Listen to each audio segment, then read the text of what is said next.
Evening, morning, and afternoon. I hope everybody's doing okay today. It's nice, it's rainy, it's wet. I know that don't sound too good, but at the end of the day, a rainy day is the best day to sleep in. Anywho, I'm doing a lore vid on this Spider-Man outfit for Miles. Now in the game it's called 10th Anniversary. I've kept calling it Retro, but he really doesn't have a name for it in the books from when I was reading it. And I've actually been collecting most of the Miles Morales comic books for the past, I think, 2 weeks, because I got some for my not for birthday, for Christmas, but they accidentally grabbed the wrong book for that series. So instead of being like, oh, you know what, I'm gonna just wait till I get the right book for it, I went ahead and just bought the books for this series. And turns out this series was the leading up to this outfit. Now me, like I said, I kept calling it retro because it gives like off that retro New York vibe, but whatever. But this suit is the product of the aftermath of the Clone Saga that Miles went through. Let's see, where do I want to go? You know what, I'm gonna go take down the symbiote. To explain more about this suit, I'm gonna have to talk about the Clone Saga, which is very interesting, and I have to admit it's a little better than Peter's version of it. And honestly, it's because it kind of hits you deep in the chest compared to Peter's version of it. But Miles got captured by this villain called the Accessor. He did some experimental stuff on him, took his DNA, bone marrow, all the 9 yards. Had him captured for about a good 2 or 3 months. Then he had to get saved by his dad, who was an ex-SHIELD agent, and the Prowler, who had just retired. Fast forward about a month or so, Miles is being in a fight with somebody he thinks is just a knockoff version of him. But no, it turns out to be 100% clone, one that actually came out correctly. So they fought for a while, a bunch of rooftops. He tried his best to keep it away from his house because he has also a sister. I should probably put spoiler alert up on the beginning of this video if you don't want to hear me talk about this series and you want to read it yourself. But yeah, he got to fight, try to get away from his folks. It goes on for a while. He figure out that it's the same person who kidnapped him, made up all freaking clones. It's actually sort of easy for Miles' folks to figure out who's the original, which is really good because that tells me somebody's parents pay attention well to their kids. Anywho, the big three you need to know about when it comes to this series is Salim, Stingray, and Shift. All of them are defected clones, or clones who were deemed, what's the word I'm looking for? Not inefficient, defective. That's what I'm looking for, defective. They were just poor clones who were horribly disfigured, some even on a cellular scale or a physical scale, whichever one you want to take.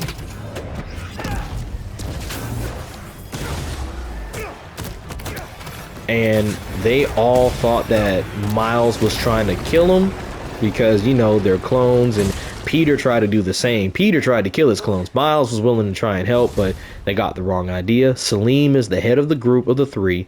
Shift is like that younger brother who kind of has that formula of good and evil in his head, basically like a child. Stingray is the same way, but he kind of goes more on Salim's side until Miles has a good chat with them. So you could probably figure it out from here. Anywho, midway through, Salim captures Miles' sister and tries to hold her hostage. And mind you, this man was trained in killing, the art of killing. He literally read Sun Tzu, which is the art of war, by the way, if you don't know what that is. Miles tries to talk to him. It doesn't seem like it's going anywhere. And knowing that Shift and Stingray still has Miles' sense of right and wrong, they know kidnapping a kid is not right. So they went ahead, betrayed Salim. Salim killed only one of his brothers. The other one survived, and Miles accepted him as a brother. So, yeah. And what's crazy is Shift now lives in the sewers. He wasn't ready to come meet Miles' folks yet. So every time Miles try to find him, he got to go talk to himself in the sewer because his friends be seeing him talking to the sewer. Whatever. Boo. But after their fight, the suit was heavily damaged. He didn't feel like getting another copy, so he wanted something a little different, especially since most of his clones ruined his reputation, not just as Spider-Man, but as Miles. His ex-girlfriend thinks he's jealous of him and his boy because his boy is dating his ex-girlfriend. He damaged the house that his folks live in, and darn near the relationship he had with all three of them. But they're smart enough. They figured it out. They knew. But since he knew that and everything was tarnished, because according to what Miles had seen, it said that Miles was on the news kidnapping scientists and as Spider-Man, so he had to switch the suit up, and he got this suit. Dang, there we go. Now this suit is really of his own design. The colorization is the same way. I'm kind of shocked he didn't go back to the regular red and black, but either way, the suit is interesting. I don't have a hate relationship for it. It's like in between. Like, it's something like, you know, you would kind of want to wear, but at the same time you're like, the colors don't match. His other variation colors for this suit are a lot actually better. I like the purple and blue personally. I know some people might think I'm crazy for that, but I do. I really do. I don't like the red and black much. I don't like the, what would you say, violet? Pink, red? I don't know. Neon? Neon. That's what we call it.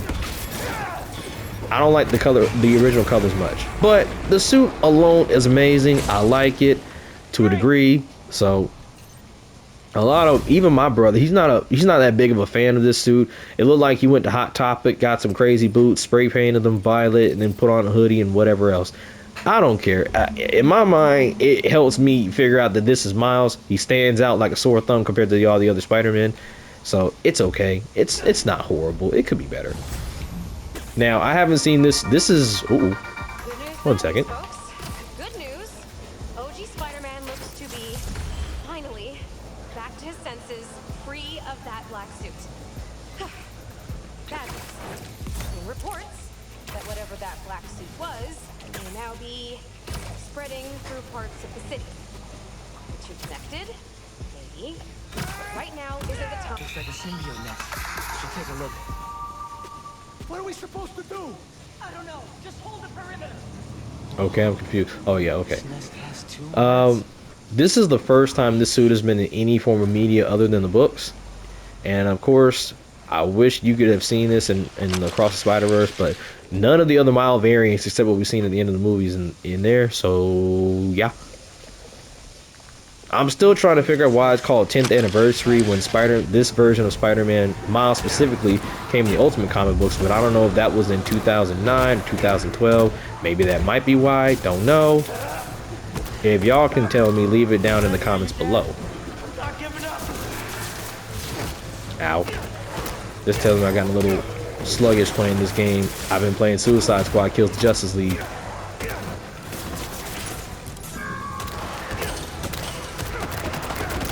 Boom.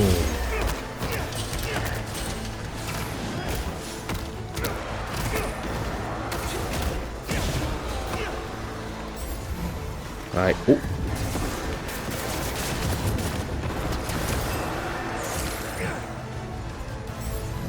Where'd the rest of them go? Oh shoot.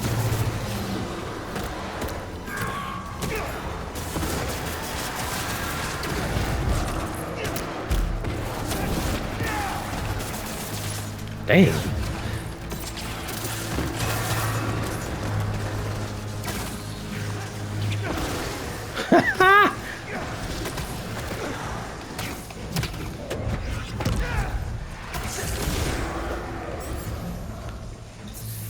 Oh.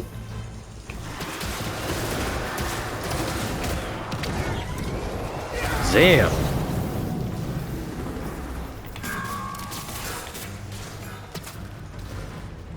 That worked.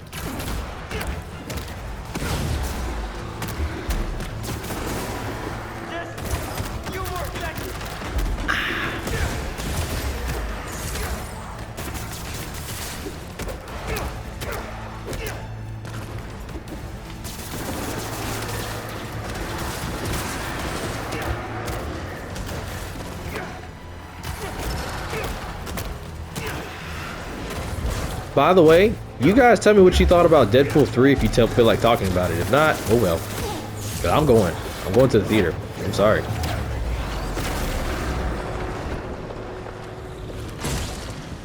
That was tough.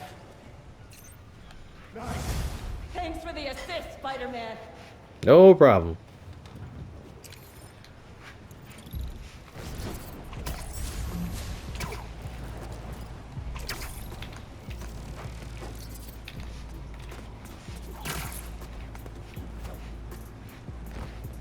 Anywho, guys and gals, thank you for tuning in for this lore vid, and I'll catch you guys in the next one. Later, Websters.